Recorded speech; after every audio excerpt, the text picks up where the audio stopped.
Bonjour à toutes, bonjour à tous et bienvenue dans cette nouvelle édition des Masterclass de l'excellence commerciale.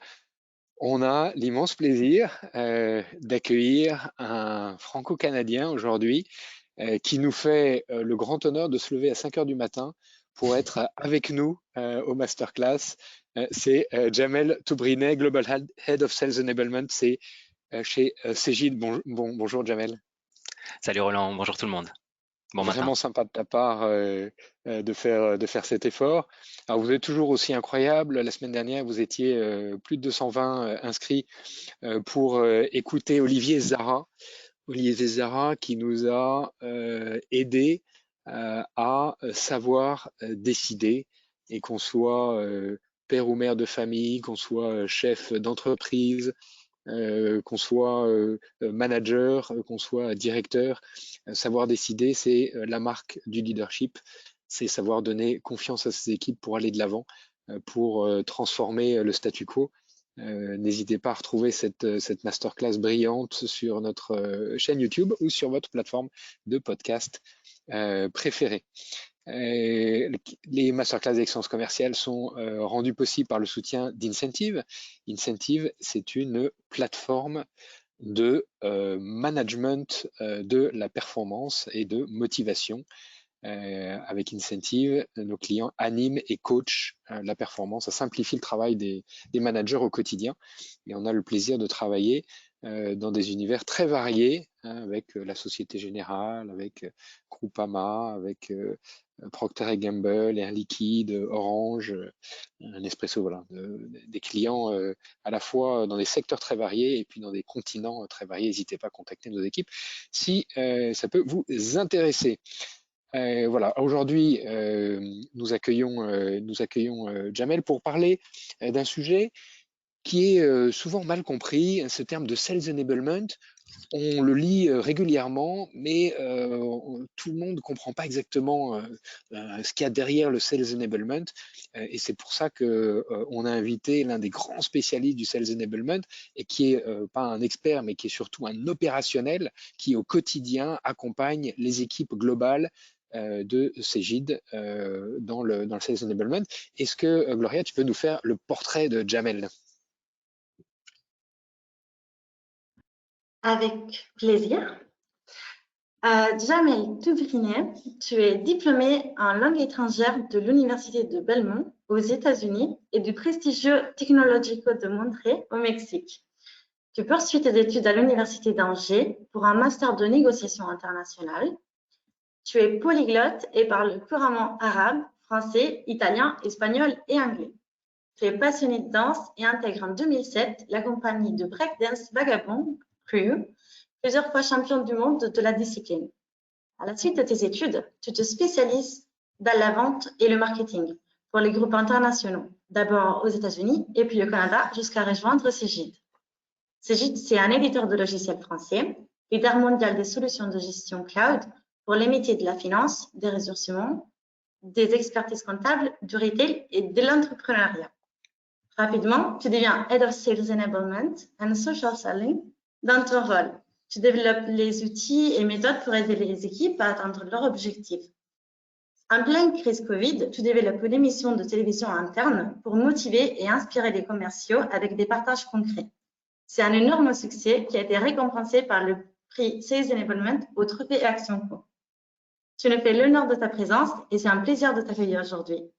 N'hésitez pas à poser des questions à Jamel dans l'espace questions. Il y répondra en fin d'entretien. Alors Jamel, c'est la première fois que je reçois dans les masterclass de l'excellence commerciale un danseur professionnel et pas n'importe quel danseur, un break dancer qui a fait partie de la Vagabond Crew qui était championne du monde de breakdance.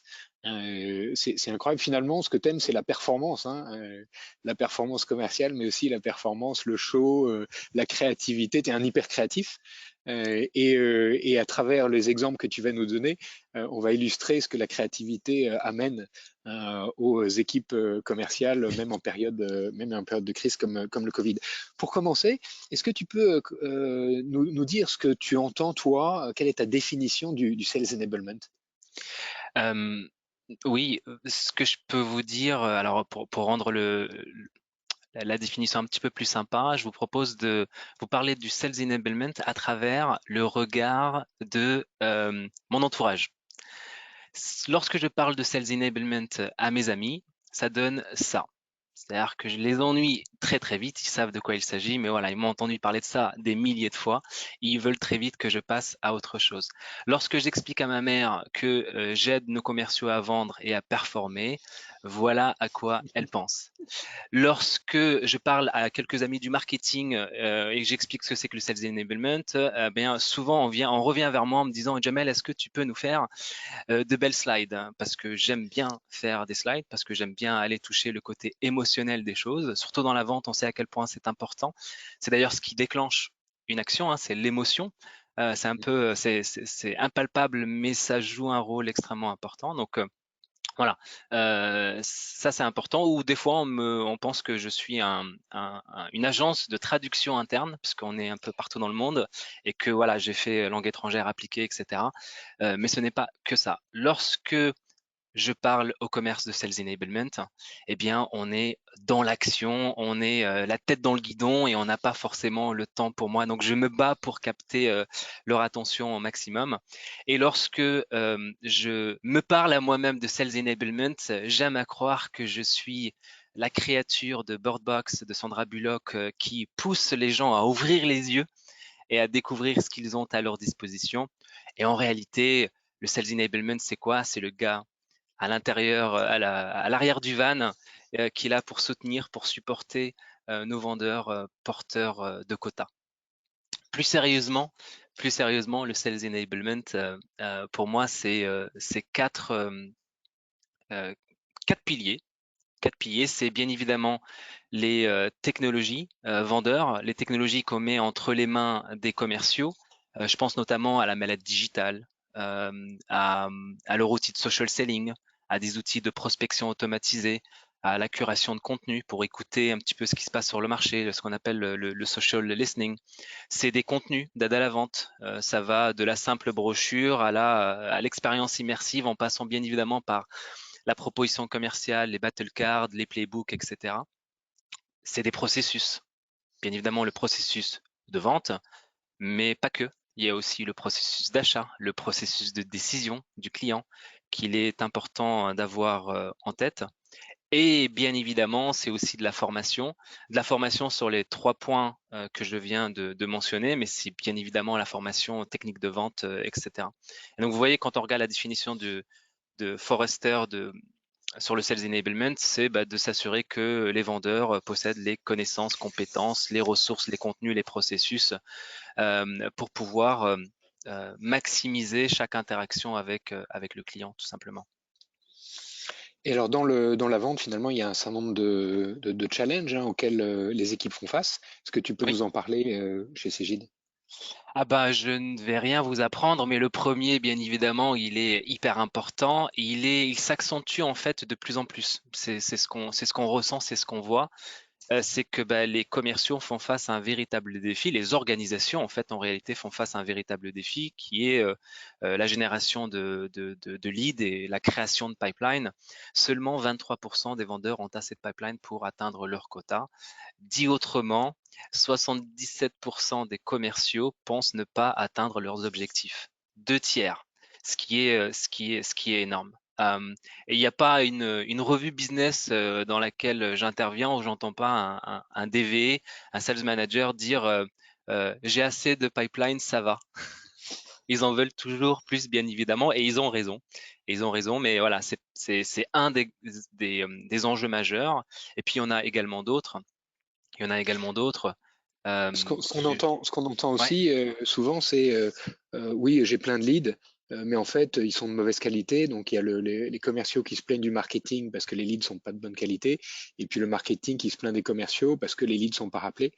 Ça, c'est une situation qu'on rencontre très, très, très souvent aussi. Finalement, Absolument.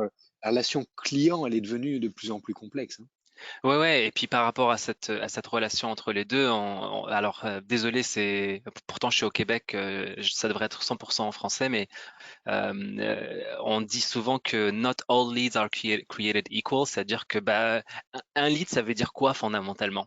Et déjà commencer par la définition d'un lead et la maturité du lead et d'avoir un entonnoir bien défini pour que bah, le moment, le fameux passage, la passation entre le marketing et le commerce soit faite, bah, il faut qu'il y ait des critères bien précis. Et souvent on oublie cette partie-là et on définit un lead, peu importe la maturité, et c'est ça qui crée en fait de la frustration des deux côtés. Ouais. Et alors, cette relation client, elle est de plus en plus complexe. Les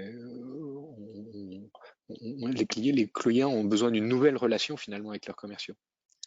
Oui, oui, oui. En fait, pareil, j'ai envie de dire rien de nouveau sous le soleil, on le sait, mais je souhaite quand même appuyer sur ce point-là parce il est important dans l'ensemble des éléments en fait.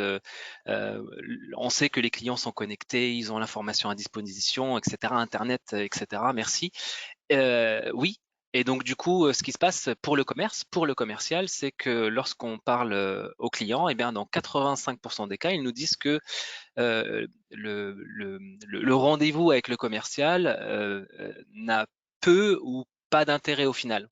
Et quand on regarde dans le détail un petit peu du pourquoi, eh ben, ils nous disent que bah, le commercial est allé trop vite en besogne et puis il n'a pas pris le temps de bien comprendre bah, les enjeux, les besoins du client.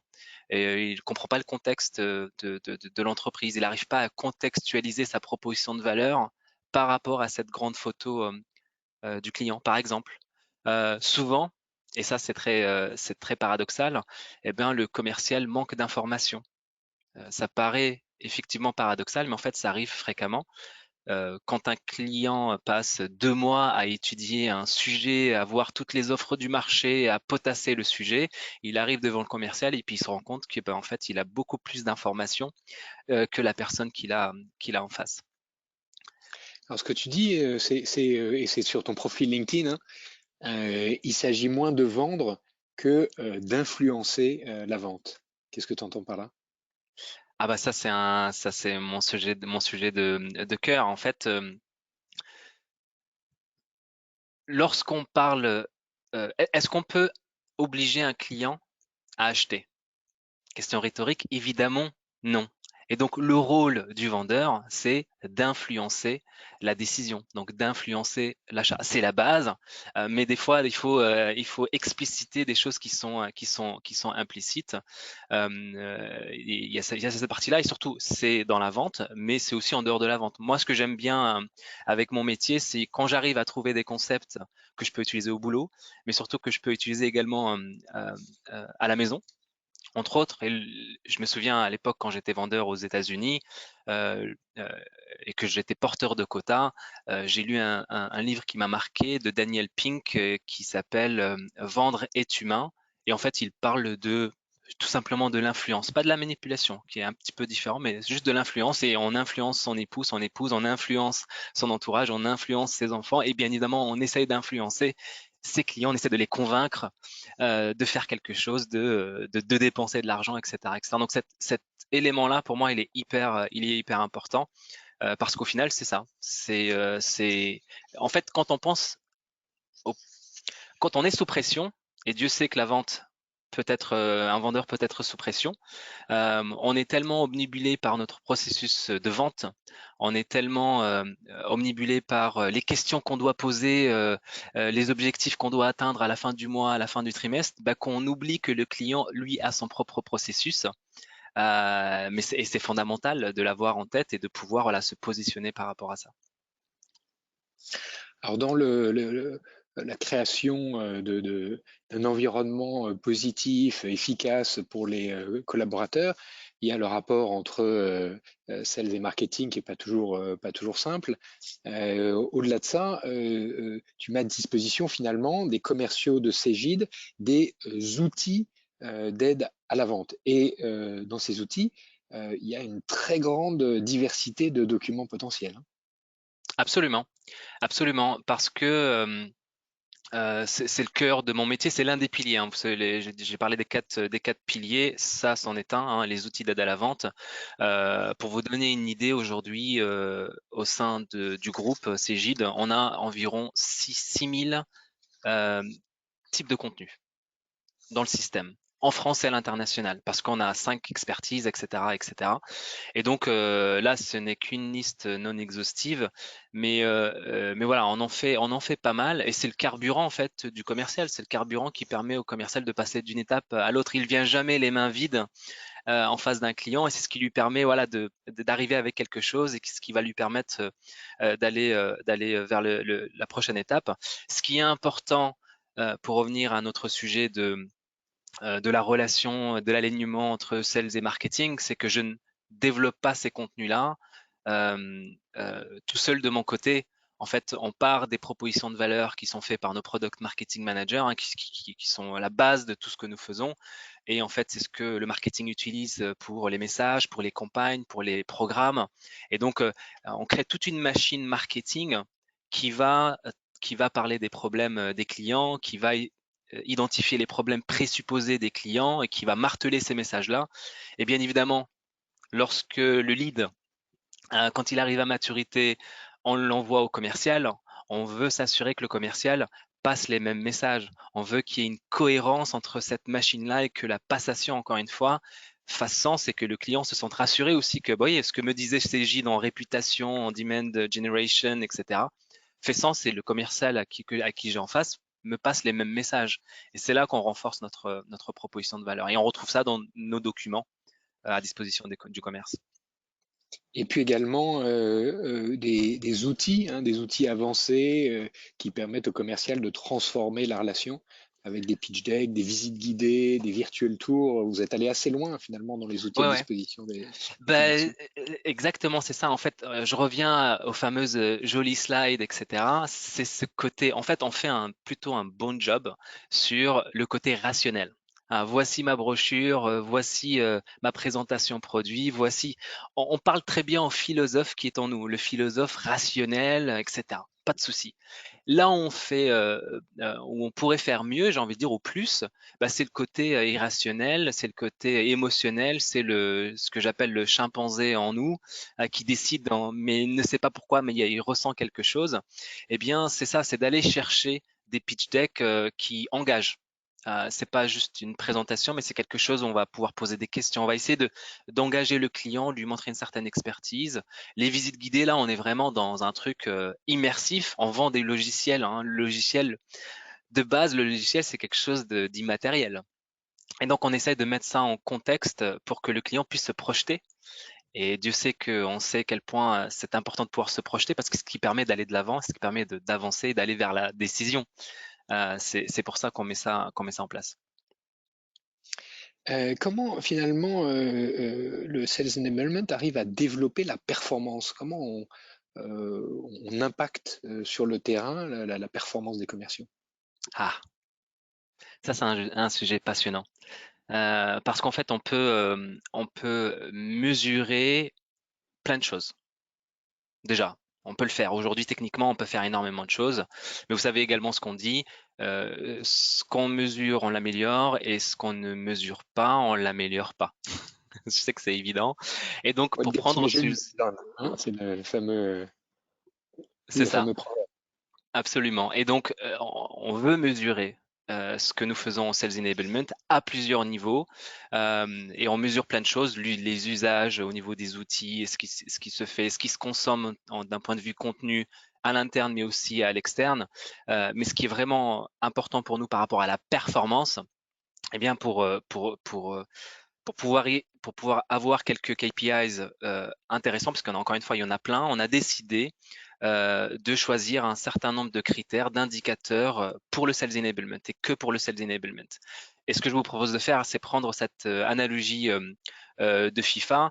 Lorsque vous êtes dans FIFA, parce qu'on parle de performance ici, eh bien, pour identifier les bons joueurs dans votre équipe, eh bien, le coach à la manette, eh bien, il va analyser ces joueurs en prenant en compte les différents attributs qu'il a à disposition et les joueurs. Là, en l'occurrence, vous vous souvenez, hein, pour ceux qui jouent à FIFA, eh bien, on va regarder la vitesse du joueur, l'accélération, on va regarder le tir, le placement, la finition, puissance des tirs, etc. Ça peut être les passes courtes, les passes longues. Est-ce qu'il a une bonne vista sur le terrain? Est-ce que il sait dribbler? Est-ce qu'il est agile? Il est équilibré? Il a une bonne conduite de balle? Est-ce qu'il défend ou pas? Hein, on connaît quelques joueurs qui ne redescendent jamais. Est-ce qu'ils interceptent bien les balles? Est-ce ils sont précis de la tête? Est-ce qu'ils sont lucides défensivement? Et puis aussi physiquement, est-ce ils ont une bonne détente? Est-ce qu'ils sont endurants? Ils ont de la force? Ils sont agressifs? Voilà. Et donc, on prend ça et on se dit, tiens, et si on transposait ça au commerce? Un vendeur complet, hein, chez Cegid, eh bien, ça ressemblerait à quoi?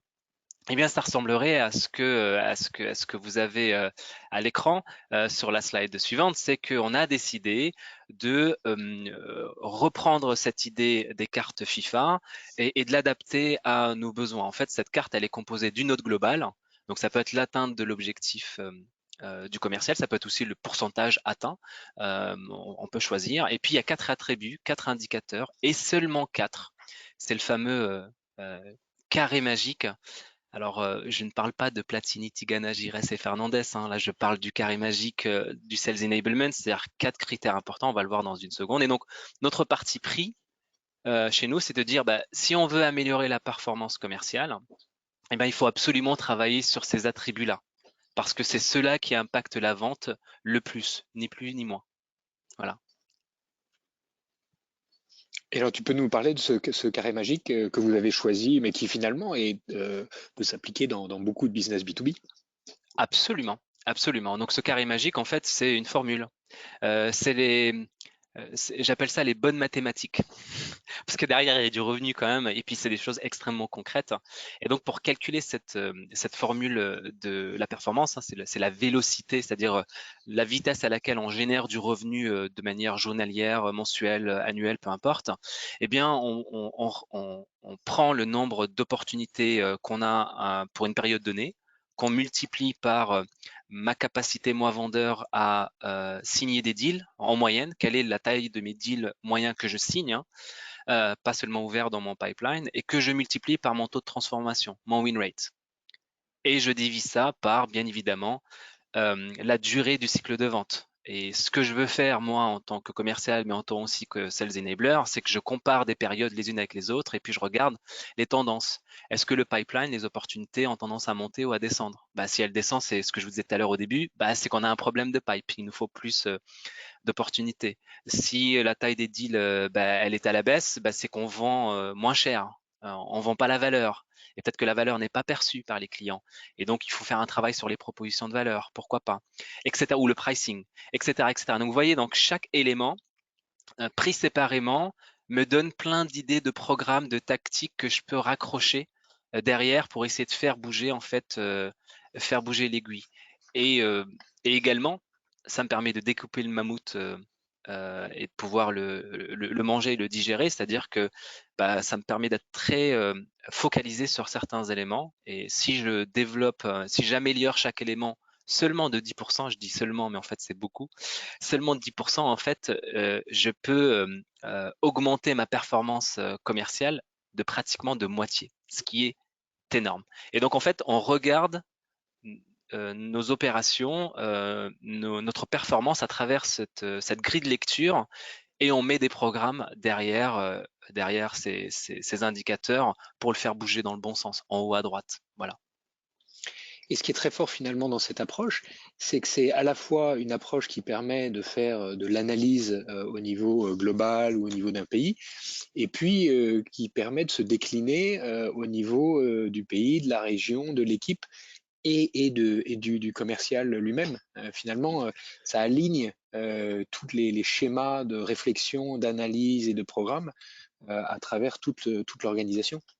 You got it, comme on dit. Tu as exactement compris le sens de cette formule, c'est ça. Je peux l'utiliser pour un vendeur, je peux l'utiliser pour une équipe, je peux l'utiliser pour une business unit, je peux l'utiliser pour toute l'entreprise, je peux l'utiliser pour un produit donné associé à des vendeurs. Vraiment, je peux découper le truc à chaque fois. On est vraiment dans des critères, des indicateurs éprouvés qui existent déjà par ailleurs, mais en fait on les a mis ensemble et on a créé cette formule qui marche plutôt bien. Absolument. Alors, on a vu le côté organisation, côté marketing vente, l'analyse, les chiffres. Maintenant, comment concrètement le Sales Enablement vient aider le directeur commercial? Eh bien, souvent, en fait, je fais une distinction entre le quoi et le comment. Le quoi, c'est quels sont les objectifs de l'entreprise, quels sont les objectifs des directeurs commerciaux et de leurs vendeurs, etc. On descend vraiment au niveau de l'individu. Quels sont ces objectifs? Quel est le quoi? Qu'est-ce qu'ils doivent atteindre? Moi, ce qui m'intéresse vraiment, c'est juste du coup le comment. Comment je vais aider les commerciaux à atteindre leurs objectifs? Et c'est là où, encore une fois, les technos, les contenus, les process, les formations aident le commercial à monter son niveau de jeu et atteindre son objectif. Sans quoi? Voilà. Et alors, tu as mis en place chez Cégide, notamment pendant le Covid, c'est bien plus qu'une université commerciale, hein, c'est quasiment une chaîne télé que tu as appelée Salesflix. Tu peux nous en parler de cette initiative? Oui, oui, alors c'est pas que moi, il y a toute une équipe derrière, c'était pour notre sales kick-off, mais effectivement, comme on était retranché chez nous, on avait besoin quand même de garder le contact avec nos commerciaux et de les motiver. Donc on a développé cette plateforme, Salesflix, qu'on utilise d'ailleurs toujours. Et en fait, on ajoute des séries au fur et à mesure. Là, vous en avez quelques-unes à l'écran. Et une en particulier, c'est 100% Enablement également qu'on a développé et qu'on a lancé pour faire, encore une fois, le comment, c'est s'assurer que nos 500 vendeurs à travers le monde soient au courant, c'est de l'awareness, soient au courant de ce qu'ils ont à leur disposition. En fait, c'est notre plus gros challenge, c'est qu'en fait, on a des outils, on a des moyens, on a des choses à leur disposition, mais encore une fois, parce qu'on a la tête dans le guidon, parce qu'on vient d'arriver, parce qu'on n'a pas tout l'historique, parce que pour plein de raisons, on pense qu'on n'a pas. Et en fait, on a de la chance chez Cégide, on a les moyens de faire des choses. Et voilà, c'était une série pour pouvoir faire de l'awareness, montrer ce qu'on a. On avait un certain nombre de sujets, donc on a fait une saison, 16 épisodes, 30 minutes bien évidemment parce qu'il faut être euh, court et bien. Et c'est dans l'univers du foot. C'est dans l'univers du foot parce que c'est des codes forts, parce que c'est inspirant, parce qu'on est aussi dans la performance. Et puis Cégide, pour ceux qui le savent, le fondateur, c'est ni plus ni moins que Jean-Michel Aulas, président de l'Olympique Lyonnais. Donc le foot, naturellement, c'est quelque chose qui est très présente chez nous. Voilà un Alors, peu c'est les sujets. Ouais, c'est ça. des émissions incroyables avec des supports qui sont brandés 100% Sales Enablement, avec des photos de foot, enfin, c'est un niveau de professionnalisme extraordinaire avec cette mini-série finalement en 6 épisodes, 10 épisodes qui vont aider les commerciaux à traiter chacun des sujets d'excellence, hein. Ah, on n'a pas rigolé, hein. On y est allé à fond et surtout on s'est amusé en faisant ça. On aime beaucoup euh, s'amuser en faisant ce que nous faisons. C'est hyper important. Euh, je fais un petit shout-out à mon manager, à Nicolas Liou, qui est pour moi l'expert Sales Enablement. Il est français, hein, il est en France, mais à l'international, on a vraiment un talent énorme à ce niveau-là. Et donc, ouais, il nous permet de faire énormément de choses lorsqu'on met en place ce type de programme. Et alors, un autre sujet sur lequel vous avez beaucoup travaillé, c'est l'onboarding, hein. On sait que c'est clé, on a de plus en plus de clients qui souffrent de problématiques de turnover assez rapides sur la première année. Donc vous avez beaucoup travaillé ce sujet de l'onboarding. Yes, très très important. Très très important parce que ce que je disais tout à l'heure, encore une fois, si je reprends les piliers, contenu, techno, process, formation, en fait, euh, nous, on les a pris dans cet ordre-là, mais en fait, selon l'entreprise, ses besoins, ses enjeux à un moment donné, ça peut être pris différemment. Ça peut être les contenus, ça peut être les technos, ça peut être de la formation d'abord, etc. Donc nous, on l'a fait dans ce sens-là, et avec le temps, on s'est rendu compte que la formation, en fait, c'était important de former sur les outils, sur les contenus, etc. Et donc, on fait le grand écart là. Tu vois, Roland, d'un côté, on a l'émission un peu, c'est plutôt réputation, qu'est-ce qu'on fait au global, etc., machin, qu'est-ce qu'on a à notre disposition. Et là, on descend sur le terrain. Mais vraiment, on descend sur le terrain parce que ça nous a pris énormément de temps, mais on y a mis les moyens. Et en janvier, en fait, de cette année, lors de notre Sales Kickoff, on a lancé le Sales Campus, qui est notre école des ventes Cégide. Et dedans, il y a un certain nombre de formations. Il y a une carte de certification Cégide. Et dedans, bien évidemment, il y a l'onboarding. L'onboarding qui se faisait avant en osmose.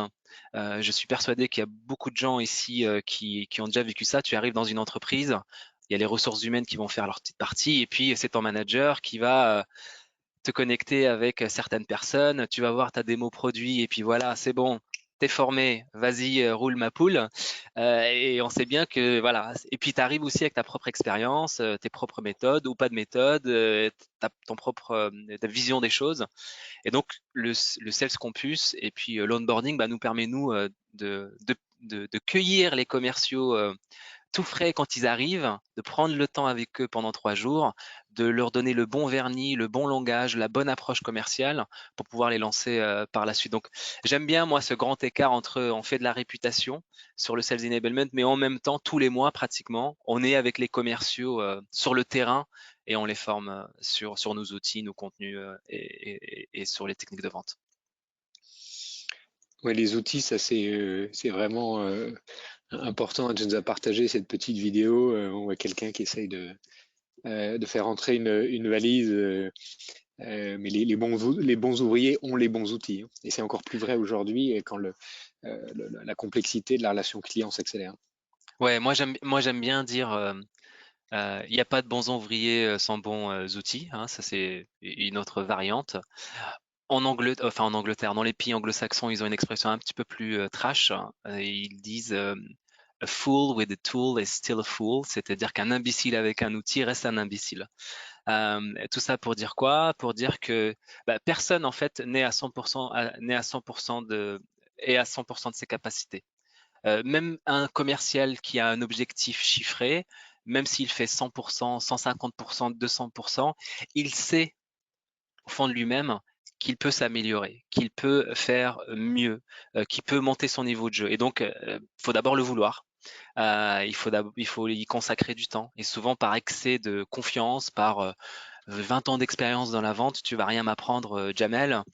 Eh ben, on fait des raccourcis. On oublie de comprendre les enjeux du client ou de parler de, voilà, de son contexte, etc., etc. Et on va très vite dans la solution.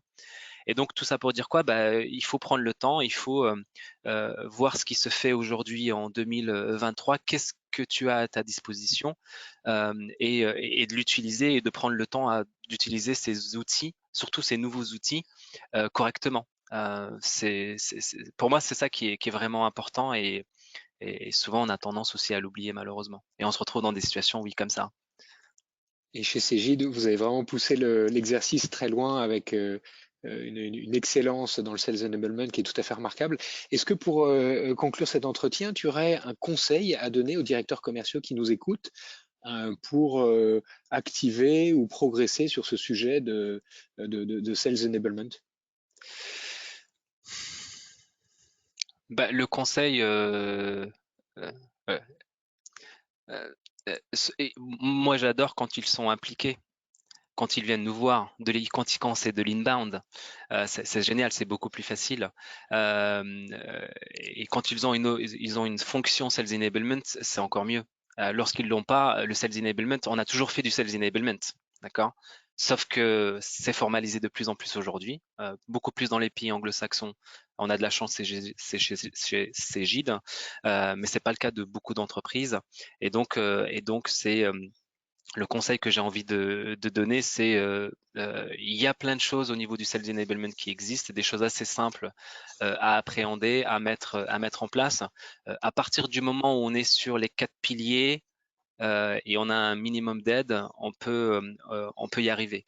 Euh, mais on a besoin du support des DV, on a besoin du support des managers. Et c'est ça qui est important parce que en fait, souvent, lorsqu'on essaie d'implémenter des choses et que j'essaie, comme je disais tout à l'heure, d'ouvrir les yeux des commerciaux, si j'ai pas en fait l'aval, si j'ai pas convaincu en amont le DV et le sales manager de la qualité de ce qu'on propose, eh ben, il peut être un frein également à tout ça. Donc on essaye on influence. En fait, les DV, c'est les managers et les commerciaux, c'est mes clients internes, moi. Donc je leur vends ma sauce, je leur vends ce que je souhaite qu'ils apprennent, qu'ils utilisent. Donc j'utilise j'utilise ce qu'on leur propose euh, tous les jours en Tu, fait. tu utilises les propres outils de Sales Enablement pour influencer Absolument. leurs décisions d'aller plus vite, d'aller plus loin dans le Sales Enablement, les 4 piliers du Sales Enablement, les technologies, les contenus, les processus, les formations. Un immense merci Jamel pour cette présentation de haute volée. Si tu as encore quelques minutes, on sera ravis de te garder avec nous. Pour ceux qui Avec plaisir. pour ceux qui doivent partir et pour aller plus loin, on a sélectionné quelques ouvrages. Il y a beaucoup de littérature qui existe sur le sujet. Premier livre, Sales Enablement, a Master Framework to Engage, Equip and Empower World-Class Sales Force. C'est, je vous le mets à l'écran, c'est par Byron Matthews. Sales Enablement, tu fais quoi, Jamel au juste, ça c'est ta newsletter. Ah oui, Vous pouvez vous inscrire à la ça newsletter c'était de pas Jamel prévu ça. sur, sur son compte LinkedIn. Et puis le guide du super commercial de Stéphane Ranger, paru également récemment. Effective Sales Enablement par Pam Didner. Achieve Sales Growth through Collaborative Sales and Marketing. Voilà, il y a beaucoup de littérature. Je crois que tu nous as résumé les principes et surtout, tu nous as illustré à quel point, avec une équipe motivée et engagée, on pouvait faire des choses extraordinaires pour à la fois équiper son équipe commerciale avec des outils efficaces et puis communiquer une énergie, une envie incroyable. Tu as parlé d'émotion. La vente, c'est beaucoup de l'émotion. Tu as réussi à nous la faire partager. Un grand merci, Jamel. Une dernière question qu'on pose à tous nos invités. Est-ce qu'il y a une citation qui t'inspire particulièrement? Bah, il ne s'agit pas de vendre, mais d'influencer l'achat. Il ne s'agit pas. Voilà, Ça, c'est une mais citation de Jamel. ça c'est ma citation, mais en fait, celle qui me tient à cœur, c'est un homme qui lit en vaut deux. Un homme qui lit en vaut deux. Eh bien, ça, c'est une très belle. C'est de qui? Je ne sais plus, En vaut deux. mais Eh c'est bien, gravé dans ma tête. Ouais. eh ben, c'est une très belle, c'est une très belle citation. Pour ceux qui doivent nous quitter, on sait que vos agendas sont très chargés. Je vous donne rendez-vous la semaine prochaine avec Jean-Pierre Cornu. Jean-Pierre Cornu, c'est l'ancien DSI de Renault, qui est président de Agile IT, qui va nous parler du futur de l'industrie automobile, qui est en pleine restructuration. Ça va être passionnant. C'est la semaine prochaine, jeudi, à 11h30. Et si vous avez des questions pour Jamel, n'hésitez pas à les poser directement sur l'interface de GoToWebinar. Et Gloria va nous faire un plaisir de nous les lire. Est-ce que Gloria, on a des questions de notre audience? Oui, Roland, en effet, on a beaucoup de questions. Alors, la première question de Pierre. Est-ce que le Sales Enablement est applicable uniquement dans un grand groupe ou on peut l'adapter à une PME? Absolument pas. Ouais, tu peux l'utiliser à différents niveaux. C'est les moyens derrière qu'il faut, qui peuvent être, c'est les budgets derrière de qu'est-ce que tu peux mettre en place. Mais le sales enablement, encore une fois, sur ces différents sujets. Et puis aujourd'hui, les technologies, elles sont tellement faciles à appréhender. Hein. Si je prends ce sujet de la techno, avec le SaaS, etc., c'est super facile d'utiliser des CRM, des malades digitales, des outils très simples pour faire du sales enablement, développer des contenus. Également, processus de vente, que tu sois une PME ou un grand groupe, tu as besoin d'un processus de vente, tu as besoin de comprendre quel est le processus de décision du client. Ça coûte rien. En fait, c'est plus de la recherche et de la mise en pratique. Donc non, absolument pas. Je vais prendre un exemple. Jamel nous a, pour préparer cette réunion, nous a envoyé des slides et il nous a envoyé une vidéo où il parlait à côté de ces slides. Donc on voyait son visage et ça a permis finalement, il a déroulé sa présentation en 10 minutes rapidement, parlant des questions, des points clés qu'on voulait mettre en avant pendant cette masterclass. C'est un outil tout simple qui est disponible. Il y a des versions gratuites, voilà, pour communiquer de façon beaucoup plus impactante et émotionnelle des messages à son audience. Donc, il y a plein de petits outils gratuits à fouiller. On pourra peut-être faire même une émission sur tous ces outils qui nous permettent d'aller plus loin pour les PME. Absolument, alors j'ai pas utilisé celui-là, on en a un en interne, mais c'est Loom, L2OM, Loom qui est très facile à utiliser, ça fait 4-5 ans maintenant que je l'utilise. Et exactement ce que j'aime bien avec ça, c'est que dans un monde qui est de plus en plus confiné, dans un monde où les clients veulent te voir de moins en moins parce qu'ils ont compris qu'ils peuvent faire ça sur Teams, sur Zoom, sur WebEx, etc. Eh ben, quand on me pose une question ou qu'on fait ce type d'interaction, surtout d'un point de vue asynchrone, bah, la vidéo me permet quand même de faire passer des choses que je ne peux pas dans un email, quoi. Et puis ça va beaucoup plus vite d'ailleurs, parce que j'appuie, j'ai la vidéo, je t'explique mon truc, tu comprends le contexte et puis on peut avancer beaucoup plus facilement. C'est hyper utile la vidéo, absolument, 100%. Question de Julie. Une plateforme recommandée pour partager les contenus marketing avec les commerciaux. Je suis biased, je ne sais même pas comment on le dit en français, pardon. Mais Allez-y. on a biaisé, merci. Chez Cegid, on utilise Showpad. Showpad qui est une plateforme de partage de contenu qui est très très bien. Mais en réalité, il y en a plein d'autres. Je sais qu'il y a Touch and Sell en France. Il y a globalement, il y a Sismic, il y a HighSpot, Big Tin Can. Voilà, ça c'est les gros joueurs dans ce domaine-là. Touch and Sell français, Showpad européen. C'est ça, Et on salue, belge. les équipes de Touch and Sell qu'on connaît bien et qui sont des amis. Question de Jean-Luc. Comment mesurer la correspondance entre les messages des commerciaux et ceux du marketing? Comment mesurer la correspondance des messages? Je suis pas sûr de comprendre la question. Comment on s'assure que les commerciaux traduisent bien dans le concret et au quotidien les messages qui ont été conçus par le marketing? Ah oui, bah oui, c'est ce que je disais tout à l'heure, absolument. Ouais. Je vous donne un exemple. On a, alors déjà, on forme, on communique, on brief nos commerciaux sur nos propositions de valeur. Elles ont le mérite d'être là et les propositions de valeur sont basées sur les besoins des clients, sur leurs problèmes qu'on a identifiés, que le product marketing fait sur le marché, etc. Donc, on connaît nos clients et on connaît leurs problèmes, leurs pain points, leurs irritants. Et donc, nos propositions de valeur sont basées sur ça. Et donc, c'est ce que j'appelle moi les problèmes, les besoins présupposés, on les a en fait. Et quand on fait de l'engagement, on le fait sur ses besoins présupposés. C'est comme un médecin qui pose des questions, qui fait son diagnostic.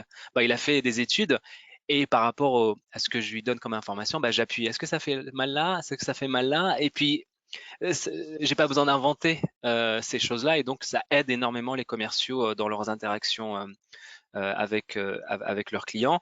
Mais l'exemple, par exemple, des SDR, qui est notre cellule de Sales Development Reps, c'est nos vendeurs qui en fait vont toquer à des portes, à des fenêtres, etc. pour générer de l'intérêt chez nos clients de manière multicanale.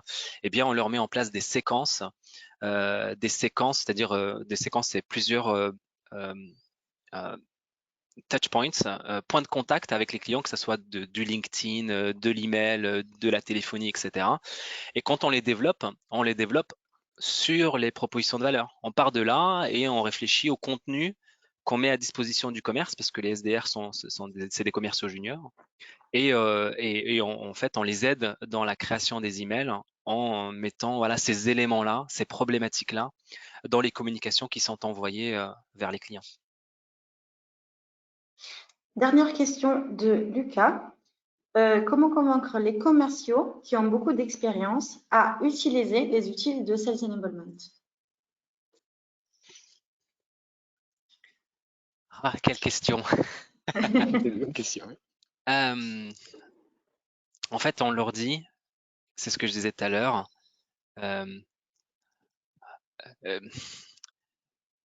c'est curse of knowledge. Curse of knowledge en français, c'est parce que tu sais tellement de choses, parce que tu as tellement d'expérience, que naturellement, tu vas vouloir faire des raccourcis. Et on leur demande de prendre du recul. Prenons du recul. Des fois, on est tellement, encore une fois, la tête dans le guidon, on sait le client. Le client, il vient, il te dit, je veux une démo de ton truc. Je veux un devis de ce produit-là. Parce qu'encore une fois, il a fait toutes ses recherches, il avait tout à disposition. C'est génial. Et donc, on fonce dans le produit, on fonce dans les trucs, et puis on oublie des fois, encore une fois, de prendre du recul et de dire, OK, quel est le contexte du client? Quels sont ses enjeux? Donc, on essaye de les convaincre des fois, oubliez pas que si je prends l'analogie de l'athlète, du sportif, du joueur de foot, je suis désolé, hein, mais les joueurs de foot, ils s'entraînent tous les jours, hein. Les professionnels, en tout cas, tous les jours, ils pratiquent. Tous les jours, ils vont à l'entraînement.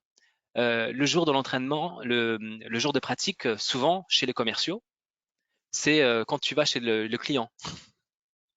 Ils ne s'entraînent pas avant, ils ne pratiquent pas avant, et donc tu es amené à faire des erreurs, tu es amené à oublier des choses, etc. Et donc on leur dit, voilà, il faut qu'on pratique davantage, il faut toujours en vouloir apprendre et s'améliorer, hein, c'est ce que je disais tout à l'heure, chercher à monter son niveau de jeu, qu'on ait 20 ans, qu'on ait 40 ans ou 60, il faut avoir cette faim et cette soif-là, c'est évident. Chercher à monter son niveau de jeu. C'est ce qu'on a essayé de faire avec toi, Jamel. Un immense merci pour ta présence avec nous au masterclass de l'excellence commerciale. Je retiens Not All Leads Are Created Equal, je retiens The Curse of Knowledge, je retiens le livre de Daniel Pink, Vendre est humain, et puis tes deux citations, Un homme qui lit en vaut deux, et la dernière qui résume bien cette masterclass, il ne s'agit pas de vendre, mais d'influencer l'achat. Un immense merci, Jamel. C'était un grand plaisir de te recevoir aujourd'hui. Je vous donne rendez-vous à tous la semaine prochaine pour parler du futur de l'industrie automobile, un bouquin passionnant que Jean-Pierre Cornu, l'ancien DSI de Renault, vient de publier, Liberté, Égalité, Mobilité. Merci à tous de votre fidélité et bonne fin de journée. À la semaine prochaine.